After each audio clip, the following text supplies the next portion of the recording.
네, 여러분 안녕하세요. 저는 11월, 12월 두 달 동안 여러분들과 함께 무역영어 문제풀이 같이 공부하게 된 유샘나 관세사라고 합니다. 네, 반갑습니다. 네, 첫 시간이고 하니까요. 우리 바로 본격적으로 진도 나가기보다는 오리엔테이션 가볍게 하고 가야 되겠죠? 그래서 우리 혹시 무역영어 외에 다른 과목 어떤 거 개강했나요? 문제풀이. 개강 많이 했죠. 제가 원래 어제 개강했어야 되는데 하루를 늦춰가지고 많이 들으셨을 건데 그냥 가볍게 하고 문제풀이 시간은 좀 진도가 빡빡해요. 그래가지고 가볍게 하고서 들어가도록 할게요. 자, 보시면 우리 무역영어 문제풀이 교재 다들 구매해 오셨을 텐데요. 무역영어 문제풀이 교재를 보시면 다 문제로밖에 구성이 안 돼 있어요. 그렇죠? 이 문제들이 거의 대다수가 다 기출 문제고요. 예상 문제도 중간중간 섞여 있긴 한데 네, 기출 문제라고 보시면 돼요. 토탈 2000년부터 해서 올해 2017년 4월에 출제된 3월이죠. 3월에 출제된 2017년도 기출 문제까지 해서 토탈 18년치 문제가 수록이 되어 있고요. 제가 어제 문제를 다 세봤어요. 처음부터 끝까지 해서 토탈 571개의 문제예요. 네, 저희가 수업을 일주일에 2번 해서 2달을 하니까 토탈 16번을 수업을 하잖아요. 네, 나눠봤어요. 571개의 문제를 16번으로 나누면 하루에 35개에서 한 40개 정도의 진도를 나가야 돼요. 그래서 하루 3시간 동안 한 35문제에서 40문제 정도 풀게 될 거고요. 그 다음 플러스 알파로 관련된 이제 문제와 관련된 중요 이론 정리할 거예요. 그래서 이런 식으로 구성이 될 거고요. 제가 이제 기본 이론 제 수업 들으신 분들은 아시겠지만 항상 저는 복습을 되게 강조를 많이 드리는 편이잖아요. 뭐 UCP 복습하셨어요? CISG 복습하셨어요? 많이 물어봤었는데 문제풀이 시간에는 복습도 물론 해주시면 좋겠지만 뭐가 가장 중요할까요? 문제를 미리 풀어오시는 게 굉장히 중요해요. 여러분 그냥 아무 생각 없이 그냥 문제집 가져오시면 별로 의미가 없어요. 항상 수업 오시기 전에 문제 풀어보시고요. 채점까지 다 해보시고 그 다음 수업에 임하셔서 다시 이제 공부하시면 좋을 것 같아요. 근데 문제를 풀 때요. 이거 보이시나요? 팁을 좀 하나 드리자면 이미 푸셨나요? 네, 놀라시는데 저 같은 경우는 공부할 때 이런 거를 말을 해주는 사람이 없었어요. 그래서 문제풀이 책에 답을 꾹꾹 눌러 쓰고 채점까지 다 책에 다 했어요. 근데 우리 시험이 내년 빠르면 3월 한 중에서 말, 늦으면 4월 초인데요. 한 5개월이라는 시간이 지금 남아 있어요. 5개월 정도의 시간이. 그러면 우리 남은 5개월 동안 이 문제풀이 책 한 번 풀고 끝내실 건가요? 그거 아니죠. 네, 우리 적어도 제 생각에는 한 2번, 3번? 네, 그 이상 풀면 좋겠지만 반복적으로 풀어야 돼요. 그렇기 때문에 책을 직접 여기다 답 표시하시고 채점하시지 마시고요. 노트를 따로 준비하셔가지고 노트에다 답 쓰시고 노트에다 채점해보시는 식으로 해서 여러 번 풀 수 있도록 해주시고 이거는 비단 무역영어라는 과목뿐만이 아니라 1차 다른 과목들 있잖아요. 그런 것도 여러 번 문제를 풀어봐야 되기 때문에 다른 과목도 다 노트 만들어가지고 과목별 노트로 해서 노트에다가 답 표시하시고 채점을 좀 해보시고요. 그 다음 제가 생각하기에 이 문제풀이 클래스에서 여러분들이 뭘 가져가야 될까라는 거를 이제 생각을 해서 한 4가지 정도를 추려봤어요. 첫 번째, 문제풀이 시간이라고 해서 문제만 주구장창 푸는 거는 의미가 없어요. 그쵸? 우리 5개월이라는 시간이 남아 있는데요. 이게 어떻게 생각하면 짧은 시간이지만 어떻게 생각하면 되게 긴 시간이에요. 우리 벌써부터 문제만 주구장창 풀 필요가 없어요. 시간이 아직 좀 여유롭기 때문에 문제랑 같이 기본 이론 충분히 계속 복습하시면서 공부를 하셔야 된다라는 거예요. 시험에 임박해지면 여러분들 문제만 반복적으로 계속 많이 푸실 거거든요. 그렇기 때문에 지금 시점에서는 문제만 계속 푸시지 마시고요. 다행히도 우리 교재를 보시면 아시겠지만 문제 그 구성이요. 단원별로 되어 있어요. 파트별로. 그렇기 때문에 그 해당하는 파트에 대한 내용 기본서로 복습하시고요. 그 다음 복습 다 하신 다음에 문제 한번 푸시고 이런 식으로 좀 진도를 따라가셨으면 좋겠고요. 다음 2번째. 협약, 규칙, 국제협약, 국제규칙, 우리 이건에서 배웠던 이런 내용들 자주 출제되는 조항이나 빈출 파트를 좀 숙지하시는 방향을 잡고서 공부하셨으면 좋겠어요. 기본 이론 시간에 제 수업을 들으셨든 다른 강사님 수업을 들으셨든 기본 1호 시간에 진도를 나가면서 아 여기 부분 출제 많이 됩니다. 여기 부분 중요합니다. 라는 이런 부분들이 있었는데 그렇게 피부로 와닿지 않으셨을 거예요. 왜냐하면 내가 문제를 직접 안 풀어봤기 때문에. 근데 이제 문제를 많이 풀어봄으로써 아 진짜 이 CISG에서 이 파트가 문제가 되게 많이 출제가 되는구나. 인코탐지에서 이 파트 진짜 많이 출제되는구나 라는 거를 본인이 아마 느끼시게 될 거예요. 그러면 거기서 끝나시지 마시고 기본서에 체크하셔가지고 이 부분 출제 많이 된다라는 걸 꼭 체크하셔서 꼼꼼하게 정리를 좀 해주시고요. 그 다음 세 번째, 여기서부터 좀 중요해요. 처음 보는 문제에 당하지 않는 연습을 좀 지금부터 하셨으면 좋겠어요. 우리 무역영어 몇 문제인가요? 40문제입니다. 40문제. 여러분들 이따가 정리할 건데 무역영어 내년에 몇 점 맞고 싶으세요? 한 몇 점 정도 생각하세요, 신용씨? 7, 80점이요. 그쵸? 영철씨? 100점이요? 네, 100점. 좋죠. 네. 근데 100점은 제가 본 적이 없고요. 90점 때는 진짜 딱 한 번 봤어요. 근데 그때는 좀 예외적으로 좀 시험도 쉬었고 예외적으로 공부를 너무 잘 해주셔가지고 90점대가 진짜 드물게 나오는 거였고요. 보통의 이제 수험생분들은 지금 대다수 답변해주신 것처럼 70점, 80점을 목표로 공부를 하세요. 우리 아직 시험이 좀 많이 남았기 때문에 우리는 80점을 목표로 한다 치고 그러면 80점을 맞기 위해서 이제 우리 100점 중에 80점을 맞는 거잖아요. 그러면 20점에 해당하는 그 내가 못 맞힌 문제들은 왜 못 맞췄을까요? 기출이 된 파트가 아니었기 때문에. 즉 우리가 처음 보는 유형이거나 아니면 처음 보는 뭐 협약이거나 아니면 우리가 봤었던 협약이긴 하나 아예 안 봤던 막 구석진 조항에서 출제가 됐거나 이런 것들은 우리가 어떻게 대비를 할 수 없었던 거기 때문에 우리가 시험장에서 맞닥뜨렸을 때 당황할 수밖에 없어요. 그렇죠. 교수님들이 그렇게 호락호락하지가 않아요. 무역영어 100점 막 무수히 많게 쏟아져 봐요. 자존심에 스크래치 난단 말이에요. 네, 무역영어 분명히 시험장 가시면 내가 생각지도 못했던 유형이나 생각지도 못했던 파트에서 문제가 출제가 된단 말이에요. 근데 이런 문제들을 맞닥뜨렸을 때 당황을 하시게 되면 뒤에 풀 수 있는 쉬운 문제들을 놓칠 수가 있어요. 이게 지금은 뭐 그럴 수도 있겠다 싶으신데 막상 시험장에 들어가 보시면 내가 그 한 문제 때문에 이제 떨어질 것 같은 느낌에 막 사로잡힌단 말이에요. 그래서 그 한 문제 때문에 진도를 못 나가요. 그러면 시간은 계속 시간대로 흐르고 뒤에 쉬운 문제들 많은데 못 풀고 막 이렇게 되면 시험 끝나고 와서 다시 풀어보면 다 뒤에 다 풀 수 있는 문제였는데 그 한 문제 때문에 뒤에 문제를 다 놓친단 말이에요. 그렇기 때문에 처음 보는 유형이나 처음 보는 이런 협약들에 대해서 당황하지 않는 연습을 좀 지금부터 하셔야 돼요. 뭐 올해 같은 경우에 기출문제를 보셨으면 아시겠지만 바르샤바 협약이라고 해서 항공운송 관련된 규칙 협약이 하나가 출제가 됐는데요. 이거는 우리 무역영어 기본서 이건에도 없는 협약이에요. 네, 그런 문제가 출제가 됐단 말이에요.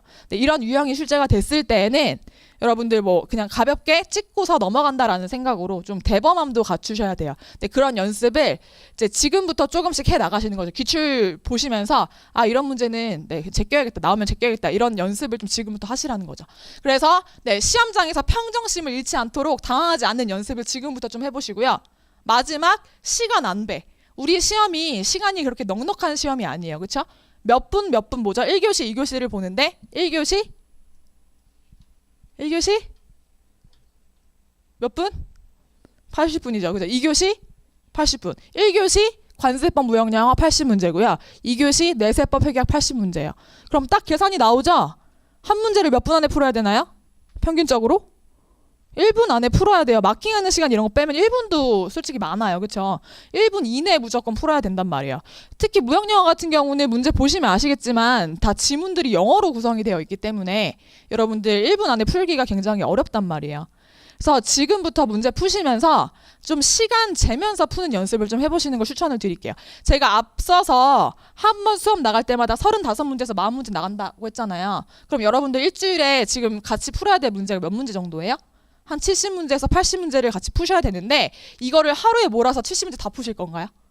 그렇게 하시지 마시고요. 뭐 70문제, 80문제를 나누기 6, 나누기 5 이런 식으로 하셔가지고 하루에 뭐 15문제, 20문제 정도를 시간을 재시면서 푸시는 거예요.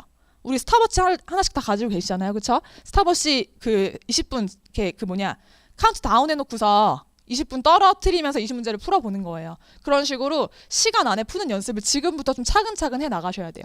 그러니까 모의고사 시간에 가면 우리 모의고사 시간은 진짜 시험처럼 40문제를 전 범위를 시간 안에 푸는 연습을 하는데요. 그때 가서 이렇게 하기 시작하면 좀 늦으실 수도 있어요. 그러니까 지금부터 좀 시간 재면서 푸는 연습을 해보시는 거를 추천을 드릴게요. 그래서 다시 쭉 정리를 하면 기본서랑 꼭 지금 같이 지금 시점에서는 병행해줘야 된다라는 거. 두 번째, 빈출되는 파트나 빈출되는 조항 같은 것들 잘 숙지를 해놓자, 문제풀이 시간에.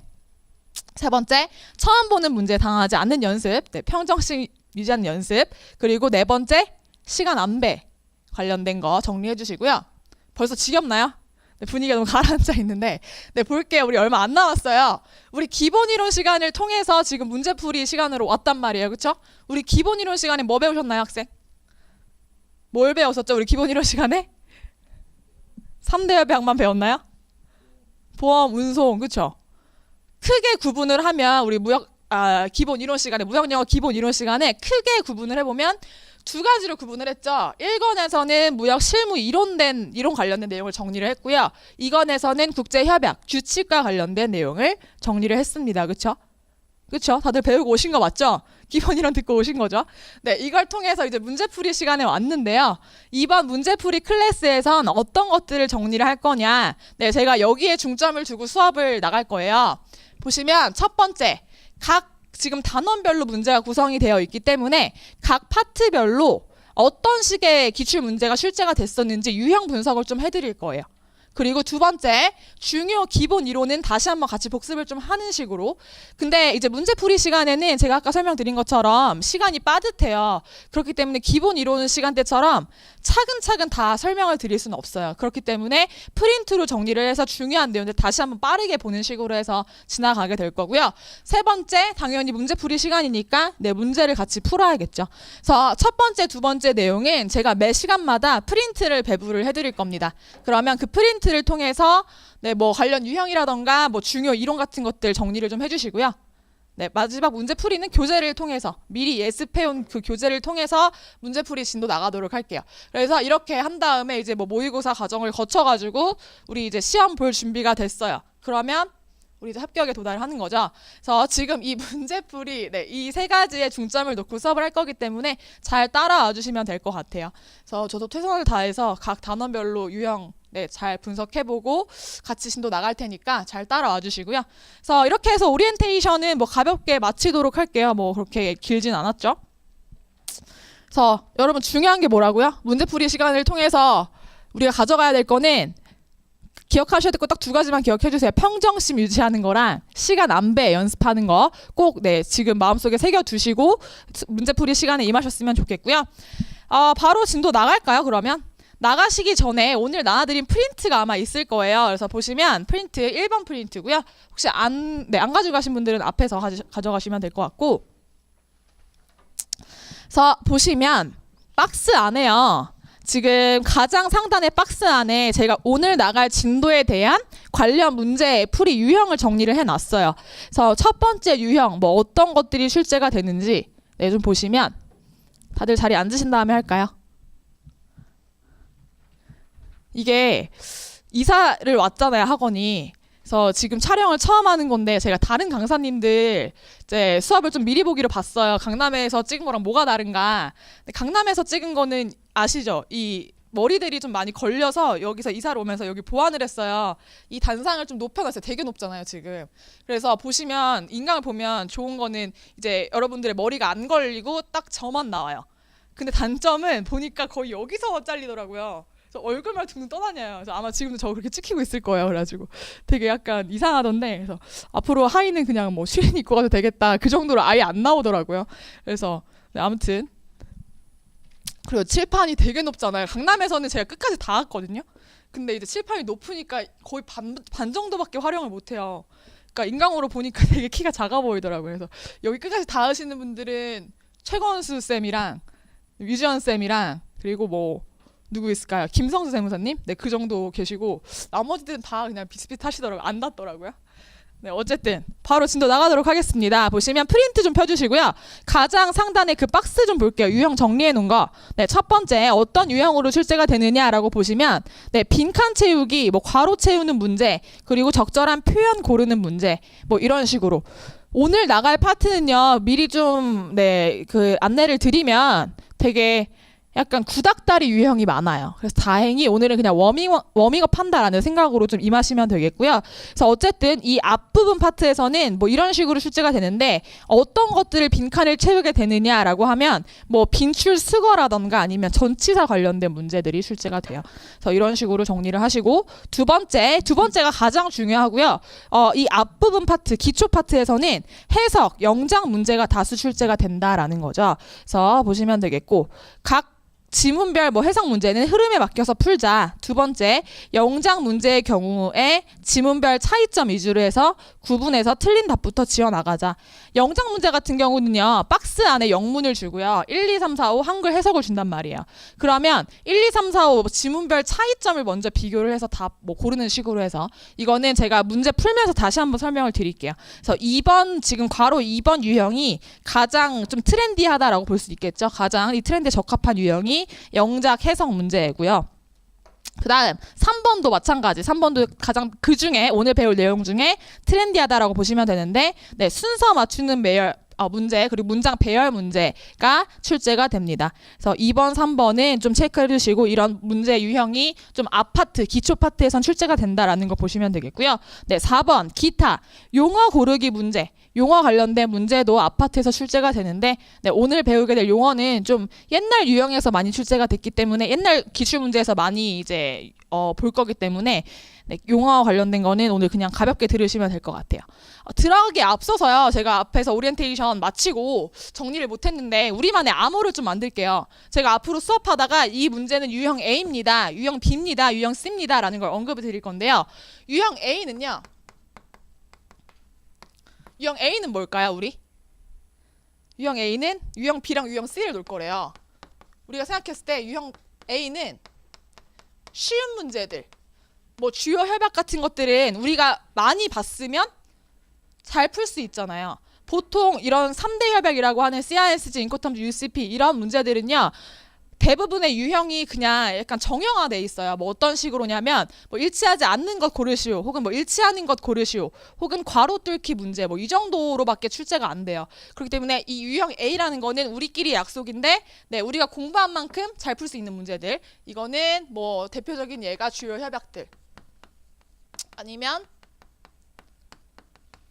무역 실무 문제. 그리고 유형 B는 뭘까요? 유형 B는 제가 뭐라고 놨을까요? 유형 B는 풀리긴 풀려요. 근데 다만 시간이 좀 걸리는 문제들. 가장 대표적인 예가 오늘 배우게 될 영작, 독해, 그리고 문장 배열. 이런 것들은요.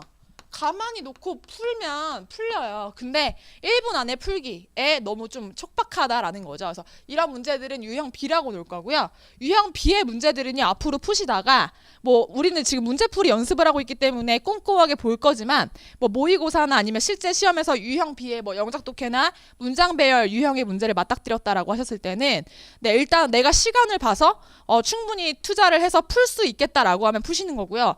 이거 일단 시간이 너무 없으니까 일단 시간이 오래 걸리는 문제는 제껴놓고서 나중에 뭐 찍거나 하는 식으로 해서 유형 B는 좀 사항에 따라서 내가 시간을 투자해서 풀거나 아니면 제끼거나 하는 식으로 선택 가능한 문제들. 유형 A는 무조건 푸셔서 맞춰야 하는 문제들. 유형 C는 듣보전 문제라고 하는데 네, 우리 제가 설명드렸죠. 평정심 유지하는 하자라고 했잖아요. 우리를 당황시키는 문제들이 분명히 출제가 될 거란 말이에요. 그런 것들을 유형 C라고 제가 칭할게요. 그래서 문제를 풀다가 여러분 이건 유형 A 문제예요, 유형 B 문제예요, 유형 C 문제예요 라고 하면은 이거는 좀 네, 우리끼리 암호니까 좀 숙지를 해주시고요. 이렇게 보시면 될 것 같아요. 네, 제가 좀 늦게 와가지고 당황해서 앞에서 정리를 다 못하고 넘어갔는데요. 문제 풀기에 앞서서 잠깐 좀 분석을 좀 해볼게요. 우리 무역 영어 기출 문제를 분석을 해보면 우리 아까 70점, 80점 생각했잖아요. 그쵸? 무역 영어 70점, 80점. 70점, 80점을 맞기 위해서 어떻게 문제를 풀어야 되느냐라는 걸 좀 생각을 해보면 문제 유형이요. 크게 네 가지로 구분이 돼요. 무형영어 문제의 구성이. 첫 번째는 주요 협약이고요. 두 번째는 뭐겠어요? 주요 협약 왜? 맞아요. 기타 협약도 나오고 무역 실무도 나와요. 우리 기본 이론 맨 처음 시간에 이거 분석했었어요. 그리고 마지막 뭐 영작 독해에 해당하는 건데요.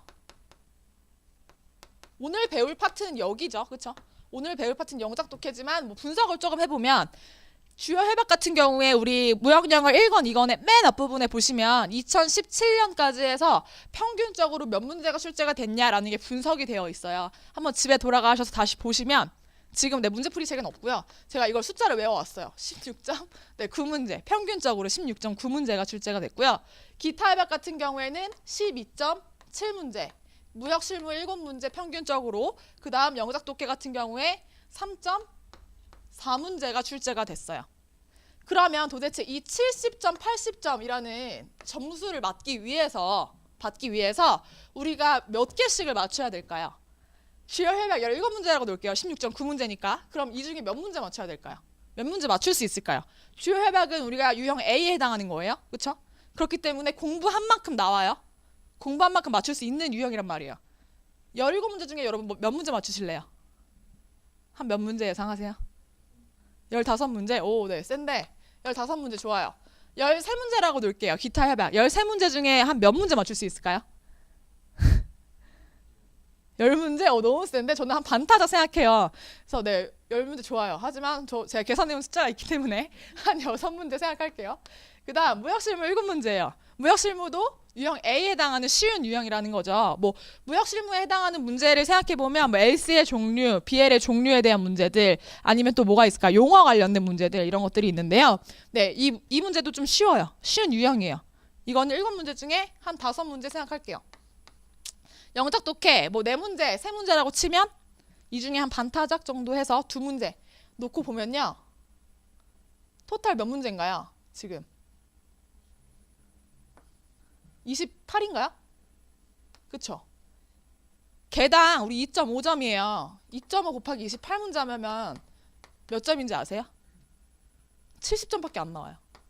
생각보다 70점, 80점 맞기가 굉장히 어려워요. 우리 되게 이거 많이 맞춘다라고 생각하고 지금 대답하셨는데 70점밖에 안 나와요.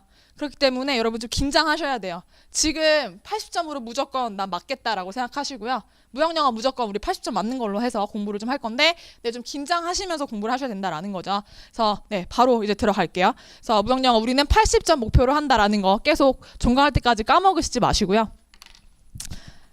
수업 임하는 동안 저를 최대한 활용하세요. 귀찮게 하셔도 되고요. 문제 풀다가 모르는 거 있으면 계속 가져와서 이해 될 때까지 질문하시고 네, 그래도 이해 안 되면 그냥 외우셔야죠. 네, 뭐 그런 식으로 공부하셔야 돼요. 그래서 보시면 네, 페이지 4페이지 볼게요. 가장 첫 번째죠. 보시면 우리 아까 관련 유형은 정리를 했고요. 앞에 체크포인트라는 박스가 있는데요. 체크포인트 한번 읽어보고 본격적으로 문제 풀도록 하겠습니다. 네, 보시면 체크포인트 안에 관세 및 통관 관련 용어의 문제가 뭐 증가하고 있다. 그 다음 영작 독해 문제에 대한 신속한 해결 능력이 필요하다라는 내용이 있고요.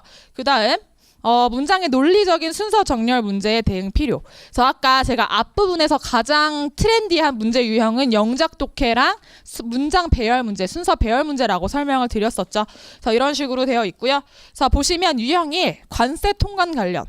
일단 제가 여러분들 이제 멘붕 오실까봐 미리 설명을 드릴게요. 우리 기출문제 연도를 좀 볼게요. 1번은 일단 2002년도고요.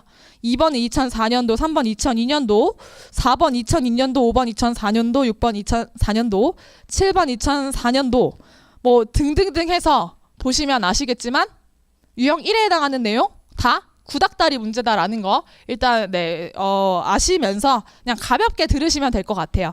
그래서 이번 시간은 유형 1의 시간은 거의 관세법 시간이라고 생각하시면 돼요. 관세법 플러스 약간 세계사 시간. 네, 그래서 설명을 드릴게요. 그냥 가볍게 읽으시면 될 것 같고요. 다음 내용이 설명하는 무역 용어를 고르시오. 뭐 이런 식으로 용어 관련된 문제가 출제가 되는데요. 같이 읽어볼까요? duty, 관세예요. based on some measure of quantity. 수량의 측정 단위를 기초로 하는 관세래요. such as weight, 중량, length, 길이, or number of unit, 개수와 같은 어떤 수량의 측정 단위를 기반으로 하는 관세를 말한대요. 우리 관세의 종류는 관세법 시간에서 배우셨겠지만 크게 종가세와 종량세로 구분이 되죠. 근데 그 중에 지금 수량의 측정 단위를 기반으로 하는 관세를 뭐라고 하나요? 종량세라고 하죠. 그래서 종량세라는 개념은 알겠어요. 근데 종량세를 여러분 영어로 아셔야 이 문제를 풀 수 있어요. 그렇죠? 종량세는 영어로 맞아요. 네. specific duty를 종량세라고 하고요. 그래서 답은 2번이 돼요. 그래서 2번 specific duty고요. 나머지 관세들 좀 살펴보시면 1번에 뭐 customs duty는 진짜 그냥 관세 말하는 거고 2번에 specific duty는 관세의 종류의 하나인 종량세 3번은 ad valorem duty 이것도 좀 알아두실 필요가 있어요. 이건 뭘 말하는 걸까요? 종량세와 종가세 중에 ad valorem duty는 종가세를 말해요. 4번에 compound duty라고 하면 복합세를 말하고요. 5번에 selective duty라고 하면 선택세를 말해요. 그래서 관세의 종류가 이렇게 구성이 되어 있고 오늘 나와드린 프린트를 보시면 제가 빈칸에 이렇게 좀 한 번씩 정리하시라고 좀 빈칸을 몇 개 뚫어놨어요. 그래서 이거는 복습하시면서 채우시면 될 것 같아요. 그래서 관세의 종류 좀 영어로 숙지해 두시는 부분 필요할 것 같고요. 2번 바로 넘어가도록 하겠습니다. 5페이지에 2번 보시면 다음엔 무엇을 설명하는 것인가 라고 되어 있고요. 마찬가지로 관세 관련된 용어예요. duty, 관세인데요. levied, 징수가 된대요. according to the value of the imported good, 수입 물품의 value, 어떤 가치, 가액에 따라서 levied, levy가 징수하다의 의미인데요. levied라고 쓰였으니까 징수되다라는 거죠. 그래서 수입 물품의 가치에 따라서 징수가 되는 관세, value를 기반으로 관세를 부과한다라는 거죠. 우리 어떤 거에 대한 설명이죠? 그렇죠. 종가세죠. 우리 아까 종가세 뭐라고 했었죠? 영어로 ad valorem duty라고 해서 답은 3번이 되는 겁니다. 그래서 2번은 3번. 그 다음 3번 볼게요. 3번 한번 같이 풀기 전에 오늘은 첫 시간이니까 푸는 시간을 좀 중간중간 드릴게요. 한번 풀어보시겠어요? 제가 1분 재겠습니다.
네, 1분 지났어요. 푸셨나요? 서욱 씨 푸셨나요? 다 몇 번인가요? 네, 이거는 찬찬히 푸셔도 아마 모르실 거예요. 이런 문제를 유형 C라고 칭하는 거죠. 그래서 이런 문제 그냥 나오시면 어떻게 해라? 이런 문제는 그냥 감히 제껴라라고 말할 수 있어요. 이거는 내가 붙잡고 풀어도 다 해석이 돼도 안 풀리는 문제예요. 그래서 이런 것들은 사전에 이렇게 한 번씩 읽어서 뭐 똑같은 용어의 문제가 나오면 다행이겠지만 뭐 이런 식의 문제가 출제가 된다, 뭐 진짜 나도 아예 모르겠는 이런 개념의 문제가 출제가 된다라고 하시면 이런 문제는 그냥 찍고 넘어가세요. 이거 아마 정확하게 맞춰서 푸신 분들 없을 거예요. 그러니까 이런 문제들은 찍어라라는 거. 같이 한번 정리를 좀 해볼까요? 이왕 나왔으니까 뭐에 대한 설명인 건가 볼게요. 다음 괄호 안에 가장 적합한 용어를 고르시오라고 되어 있고요. 삐리리라는 건요, is an international customs document, 국제적인 세관 서류, 뭐 관세 관련된 서류래요.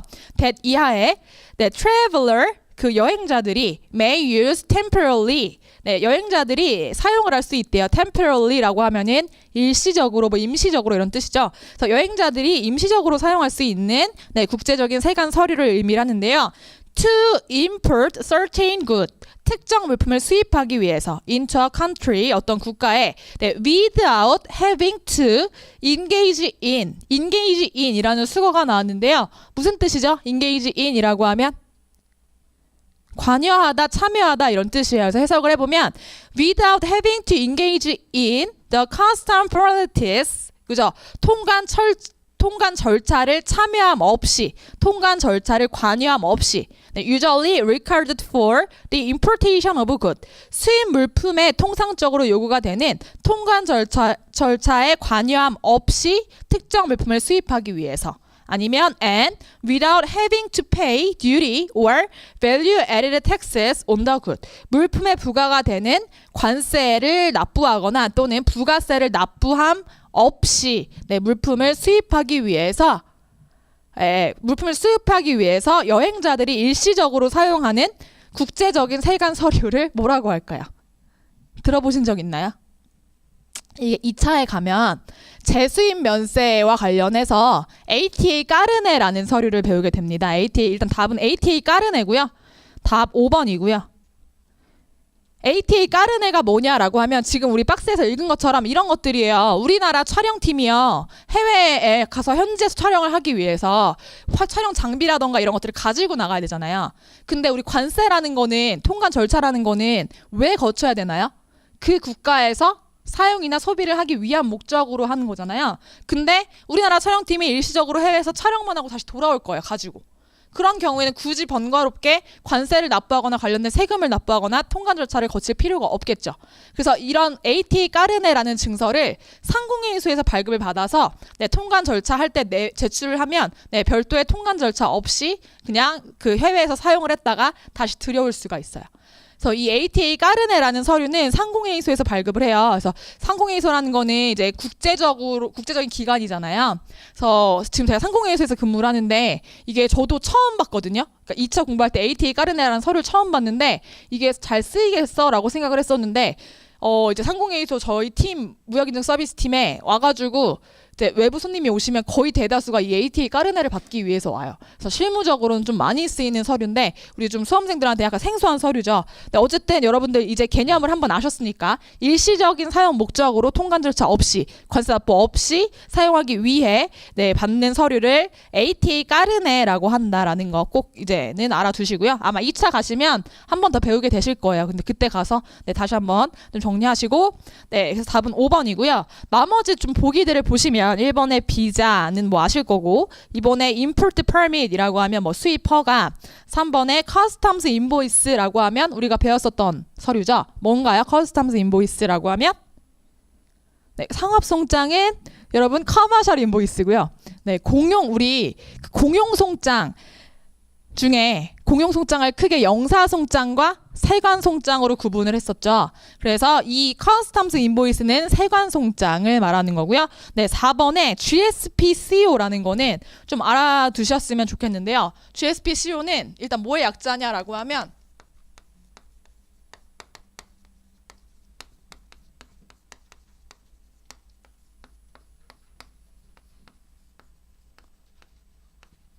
일반 특혜 관세를 말해요. 일반 특혜 관세. 그래서 CO는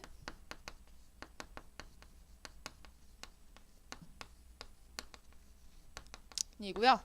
그래서 어떤 일반 무역할 때 네, 특혜를 부여하기 위한 그 관세를 네, 특혜용 일반 특혜 관세 일반 특혜 관세용 원산지 증명서라고 하죠. 그래서 4번에 GSPCO는 네, 일반 특혜 관세에 관련된 원산지 증명서를 뜻하는 용어고요. 그래서 네, 5번 답이 ATA 까르네였다라는 거죠. 그 다음 넘어가도록 하겠습니다. 6페이지에 4번 보도록 할게요. 다음이 설명하고 있는 내용을 고르시오라고 되어 있어요. 2줄밖에 안 되니까 네, 한 30초 안에 풀리실 거예요. 풀어보시면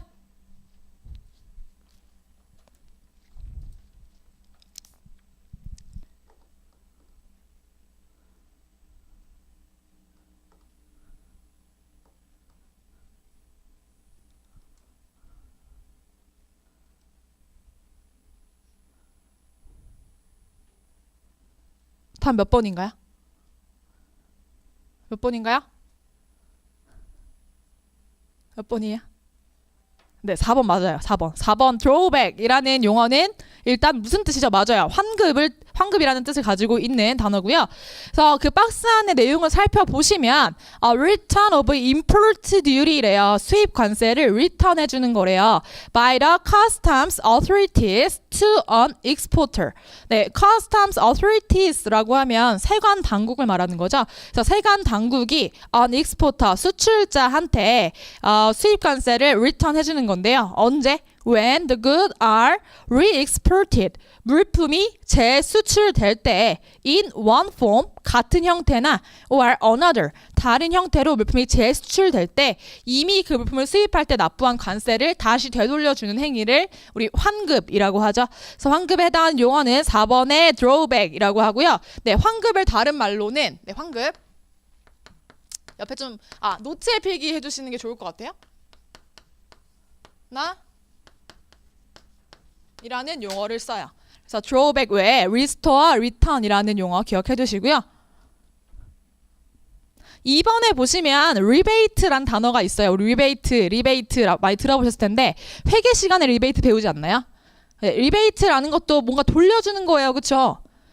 아닌가요? rebate 돌려주는 거예요. 근데 이거는 rebate라는 개념은 누가 누구한테 돌려주는 거예요? 매출자가 네, 사는 사람한테, 즉 셀러가 바이어한테 돌려주는 행위를 리베이트라고 하고요. 환급이라는 개념은 관세 당국이 네, 그 수출자한테 재수출할 때 수출자한테 돌려주는 개념을 말한다라는 거죠. 그래서 개념 자체가 아예 달라요. 그리고 5번에 allowance라는 단어는 수당, 네, 급여의 뜻을 가지고 있는 allowance 수당을 의미를 하고요. 여태까지 봤던 거 다 관세법 관련된 문제 아닌가요? 관세법에 대한 내용을 영어로 만들어 놓은 이런 문제 같은데 네, 5번도 마찬가지고요. 앞으로 배우게 될 문제 다 유사해요.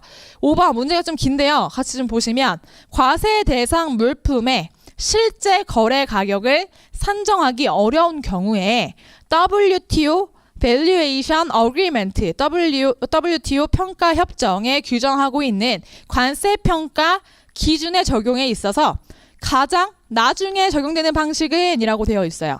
우리 관세법 시간에 관세 평가와 관련된 내용 배우셨을 거예요. 그렇죠?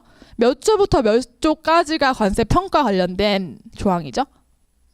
30조부터 35조까지죠. 30조가 제1방법, 31조가 제2방법 이런 식으로 나가는 건데 우리 관세 평가 1방법부터 6방법까지가 있어요. 그렇죠? 근데 1방법부터 6방법까지를 매길 때요. 어떤 기준을 가지고 매기죠? 그냥 하고 싶은 대로 선택해서 매기나요? 1방법부터 6방법까지가 어떻게 이루어져요?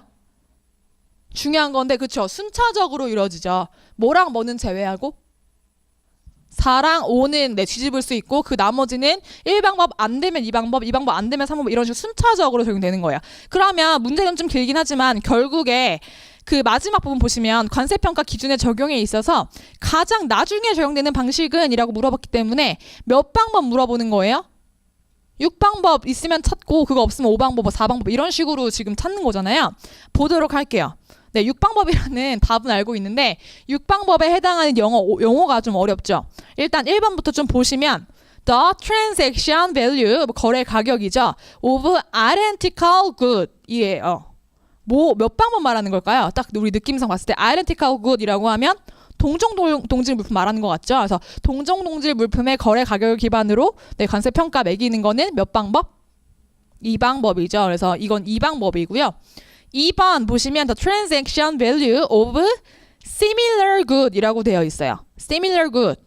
유사 물품 말하는 거죠. 유사 물품의 거래 가격을 기반으로 해서 관세 매기는 거 몇 방법? 3방법이죠. 그 다음 동그라미 3번이라고 보시면 the fallback method라고 되어 있어요. fallback이라는 단어의 의미 자체가 만일에 대비한 네, 그런 뜻이에요. 대신하는 이런 뜻이에요. 그래서 해석을 해보면 우리 6방법 우리 말로는 합리적 기준에 근거하는 결정 방법 과세 가격 결정 방법이라고 하는데 합리적 기준이라는 건 결국에 어쨌든 가장 밀려나서 가장 마지막에 하는 거잖아요. 그래서 이 fallback이라는 의미랑 일맥상통한다고 보시면 돼요. 그래서 만일에 대비한 기준이다 방법이다 라고 해서 이 3번에 해당하는 용어가 6방법에 해당하는 단어고요. 4번에 네 이거 fallback이라는 뜻을 모르셨어도 4번을 보시면 compute라는 우리가 알고 있는 단어가 나와요. compute라는 단어는 산정하다, 네, 계산하다라는 의미예요. 그래서 산정 가격을 기준으로 하는 그 과세 가격 결정 방법 몇 방법이죠? 산정을 기준으로 하는 거? 5방법이죠. 5방법. 네, 그 다음 5번, 동그라미 5번. deductive라는 거는 공제하는 뜻을 가지고 있는 거죠. 그렇기 때문에 deductive value method라는 거는 공제를 해서 국내 판매 가격에서 공제를 해서 과세 가격 결정을 하는 4방법 관련된 내용이고요. 그래서 답은 몇 번이겠어요? 네, 답은 3번이다라는 거. 네, 좀 약간 구닥다리다라는 거 알 수 있고요. 그래서 fallback method라는 거 나오는 김에 정리하실게요. 이거는 6방법을 의미하는 영어 용어다라는 거 기억해 두시면 좋을 것 같아요. 근데 실제 시험에서 이게 나왔어도 여러분들 맞출 수 있을 것 같았어요. 그렇죠? 왜냐하면 1, 2, 4, 5에 해당하는 거를 우리가 확실히 알고 있잖아요. 그렇죠? 그래서 3번 나머지 좀 약간 애매한 게 답이겠구나라는 걸 알 수 있었을 거고요. 다음 6번 넘어가서 6번 다음 중에 가장 우선적으로 적용되어야 하는 관세는 이라고 되어 있어요. 자꾸 관세법 문제가 나오는데요. 이거 뭐에 대한 내용이죠? 관세법 중에 관세율 적용 우선순위 관련된 내용이에요. 50조인가 거기에 규정이 되어 있을 건데 네, 우리 적용 순위 제가 암기식 외웠던 거 기억나는데 뭐 덤상모 긴특농 이거 아직도 외우나요? 네, 덤상모 긴특농 국편 뭐였지? 그 다음 3순위가 조할계였나? 조정관세, 할당관세, 계절관세 뭐 이런 거였죠. 그래서 그거 암기식 말하는 거예요. 근데 문제가 뭐예요? 가장 우선적으로 적용되어야 하는 관세는 이기 때문에 1순위 적용되는 거 골라라라는 거죠. 덤상보 긴특농 골라라라는 문제예요. 그래서 이것도 무엇을 물어보는지는 알겠으나 영어 용어가 잘 모르겠으니까 그거를 좀 정리하는 시간으로 생각하시고요. 1번에 temporary tariff라고 하면 temporary라고 하면 뭐 일시에, 임시에 이런 뜻이죠. 그래서 임시 세율을 뜻해요. 우리가 알고 있는 그 관세율 종류 중에 관세의 종류 중에 임시적으로 적용되는 게 뭐 어떤 게 있나요? 잠정세율도 있고 할당관세 같은 경우에는 쿼터를 초과하는 경우에 일시적으로 적용이 되잖아요. 그래서 뭐 그런 거 생각하시면 될 것 같아요. 어쨌든 이건 1순위는 확실히 아니다라는 거 알 수 있죠. 뭐 제가 생각할 때 한 3순위 정도 되는 것 같아요. 그 다음 2번에 beneficial duty라는 게 나오는데요. 이것도 해석하실 수 있나요? beneficial duty라고 하면 우리가 알고 있는 관세율 중에 뭐 말하는 걸까요? beneficial duty. 맞아요. 편익관세 의미해요. 그래서 편익관세 몇 순위인가요? 2순위죠. 그래서 동그라미 2번 2순위고요. 3번 countervailing duty라고 되어 있어요. 이거 생소하실 텐데요. 들어보셨나요? countervailing duty. 영문 씨? countervailing duty? 영문 씨 맞잖아요. 아니죠? 아 맞죠? 네. 영문 씨 수빈 씨구나. 아, 영훈 씨 안 왔구나. 아니, 제가 항상 말하는 건데 영훈 씨라는 친구가 있고요. 수빈 씨 있잖아요. 둘이 진짜 비슷하게 생겼어요. 그래서 제가 맨날 영훈 씨 보고 수빈 씨라는 친구가 있는데 진짜 닮았다고. 다음에 오면 한번 봐봐요. 진짜 닮았어요. 수빈 씨. 죄송해요. 네, 카운터벨링 듀리 뭔가요? 카운터벨링 듀리? 뭘까요? 뭘까요? 아시는 분? 보복관세? 상계관세? 상계예요. 네, 여러분 모르는 단어 강요하니까 되게 어려우시죠? 상계관세에 대한 내용이고요. 한번 보고 쫙 정리하는 시간 갖도록 할게요. 그래서 답은 3번이겠죠. 우리 덤상보 긴특농에 나오는 상계관세가 답 3번. 카운터벨링 듀리가 답이고요. 4번. Conventional Tariff on Agricultural Product예요. 자, 일단 앞에는 잘 모르겠지만 Agricultural이라는 단어를 봤을 때 농산물에 관한 뭐 특별기금가세 이런 거 아직도 있나요? 네, 그거에 대한 내용이에요. 농산물에 대한 뭐 협정관세, Conventional Tariff가 협정관세인데 뭐 그거랑 유사한 거고요. Conventional Tariff가 협정관세이기 때문에 이것도 2순위에 해당하는 관세율인 거고 5번에 이건 확실히 아시겠다. Adjustment Duty라고 하는 거는 조정관세는 몇 순위? 3순위죠. 그래서 답은 몇 번이다? 3번. 카운터벨링 듀리가 상계관세다라는 내용 아시면서 프린트로 우리 그 관세율 관련된 거 한 번만 정리를 해볼게요. 관세 우선순위 관련된 용어 혹시 모르니까 영어로 한번 쭉 정리하는 시간 갖도록 하겠습니다.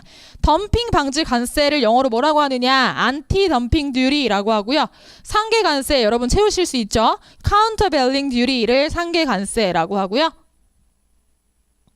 보복 관세를 영어로 retaliatory duty라고 해요. 그래서 좀 한 번씩 알아두시고 긴급 관세 emergency duty라는 거 뭐 아실 수 있겠고 농산물에 관한 협정 관세는 뭐 conventional tariff on agricultural products라고 되어 있고요. 농산물에 관한 특별 긴급 관세 뭐 special emergency duties special emergency라는 게 이미 특별 긴급이라는 거죠. on agricultural 그다음 조정 관세 채우실 수 있죠. adjustment duty 그다음 할당 관세는 영어로 quota duty 뭐 quota tariff 계절 관세, seasonal customs duty라고 하고요. 우리 duty랑 tariff는 같은 의미라고 보시면 돼요. 관세에 해당하는. 다음 편익 관세, beneficial duty라고 생각하시면 돼요. 그래서 관세 우선순위 관련된 용어, 문제 그 기출이 되게 오래전에 됐기 때문에 이런 유형이 다 출제가 될지는 모르겠지만 그래도 우리 관세법 내용에서 우리가 알고 있는 거를 무역 용어로 한번 알고 있으면 좋잖아요. 영어로. 그래서 한번 정리하는 시간 가져봤고요. 그 다음 밑에 그 프린트 밑에 박스 보시면 기타 무역 용어는 문제에서 나올 때마다 숙지하고 넘어갈 것. 한번 기출된 게 아무리 오래전에 기출됐다라고 하더라도 만약에 이거 오래전에 기출된 거니까 그냥 안 보고 넘어갈래라고 해서 넘어갔는데 이번 연도 다음 연도 2018년도에 예외적으로 갑자기 막 ATA 까르네 나와요. 그러면 기출 문제 분명히 있었던 건데 정리하고 넘어갔으면 맞출 수 있는 거를 그냥 제끼고 넘어가면 못 푸는 거니까 이런 기출에 나왔던 용어들은 한 번씩 정리하고 넘어가는 게 좋을 것 같아요. 그 다음 7페이지 넘어갈게요. 7페이지 지겹죠. 계속 관세법 시간이에요. 다음 중 특허 보세 구역에 해당하지 않는 것은 이라고 되어 있고요. 우리 특허 보세 구역 몇 개인가요? 외우고 계시죠? 5개요. 그죠? 뭐예요? 보세, 일단 가장 기본적인 게 보세, 창고죠. 보세, 그 다음 공장, 보세, 건설장, 보세, 판매장, 마지막 하나, 보세, 전시장. 오, 잘 알고 계시네요. 이 5개에 해당하지 않는 것 골라내는 문제인데요. 일단 이것도 영어로 아셔야겠죠. 1번에 본디드 웨어하우스는 이미 다들 알고 계실 거예요. 보세, 창고에 해당하는 용어고요. 2번에 본디드 팩토리스는 보세, 공장이겠죠. 3번에 본디드 exhibition places는 보세, 전시장이고요. 4번에 본디드 sales shops라는 거는 보세, 판매장이고요. 5번에 none of this라는 거 답 없음이잖아요. 답 몇 번일까요? 5번. 이런 기출 문제도 있었습니다, 여러분. 답 없음이 답인 문제도 있었어요. 마지막 하나 빠진 게 뭐예요? 보세 건설장 용어로 안 써있죠. 여기다 정리할게요.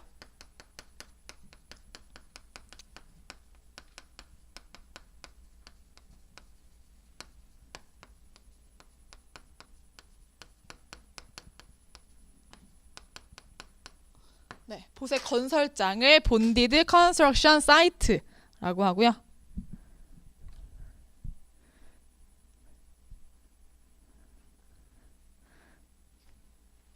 볼게요. 그래서 7번에 답 5번이었고 8번 볼까요? 8번. 다음 괄호 안에 들어갈 수 있는 적절한 용어는 이라고 되어 있어요. 예상 문제고 우리 안티 덤핑 듀리스 아까 정리했었죠. 뭐에 관한 관세였죠? 덤핑 방지 관세에 대한 내용인데요. 보시면 덤핑 방지 관세라는 거는 means 의미를 한대요. additional duties, 추가적인 관세를 의미를 한대요. 여기서 관세법 내용 잘 정리하셨나 알 수 있는데요. 왜 덤핑 방지 관세를 추가적인 관세라고 할까요? 우리 덤핑 방지 관세라는 거는 뭐를 부과해요? 어떤 거에 해당하는 만큼을 추가 부과하는 거죠? 기억나시죠? 무엇과 무엇과의 차이에 해당하는 만큼을? 실제 가격? 덤핑이 됐다라는 거는 무슨 기준을 가진 가격보다 낮게 들어왔기 때문에 덤핑 쳤다, 덤핑 됐다라고 표현을 하는 거고요. 덤핑 가격은 이 삐리리 가격보다 낮은 가격을 의미를 하는 거고 이 삐리리의 기준이 해당하는 되는 가격을 맞아요. 정상 가격이라고 해요. 그래서 정상 가격과 덤핑 가격과의 차액에 해당하는 만큼을 추가 부과하기 때문에 덤핑 방지 관세는 additional duties라는 표현이 쓰이는 거예요. 그래서 추가적인 관세를 의미를 한다. 어떤 관세냐? which are assessed. assess가 부과하다라는 의미인데요. assessed이기 때문에 부과되는 이런 뜻이죠. 그래서 부과가 된대요. on imported good, 수입 물품에 부과가 되는 추가적인 관세래요. 언제 부과가 되느냐라고 하면 when those goods are sold to the importing country, 이 물품들이 수입 국가에서 판매가 될 때 at a price that is less than 삐리리, 삐리리 가격보다 낮은 가격으로 수입 국가에서 판매가 될 때 이 덤핑 방지 관세라는 게 추가 부과가 된대요. 이 괄호 안에 들어갈 말 뭐겠어요? 당연히 정상 가격에 해당하는 거죠. 그래서 일단 정상 가격 1번에 real value, 2번에 fair value, 3번에 reasonable value, 4번에 standard value, 5번에 net value. 답이 뭐 같나요? 네. 약간 여기는 저도 수업하기 좀 애매해요. 여러분들 모르시는 거 뻔한데 자꾸 묻게 돼가지고 저도 민망해요. 네, 답은 일단 fair value고요. 이제 알아가시면 되는 거죠. 한번 나왔던 거는 정상 가격을 fair value라고 하고, 네, fair value는 다른 말로 정상 가격, 정상 가격.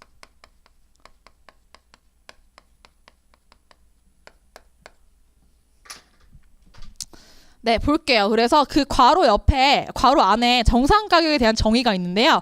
이 fair value, 정상 가격이라고 하면 usually, 통상적으로 being defined, 정의가 내려지는데 as a price, 가격으로서.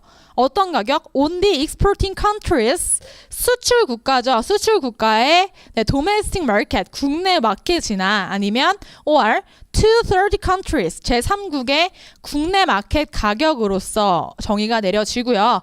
and 그리고 언제 이 덤핑 방지 관세가 부과가 되느냐라고 하면 when those imported goods, 이러한 수입 물품들이 are found to, 찾은 거죠.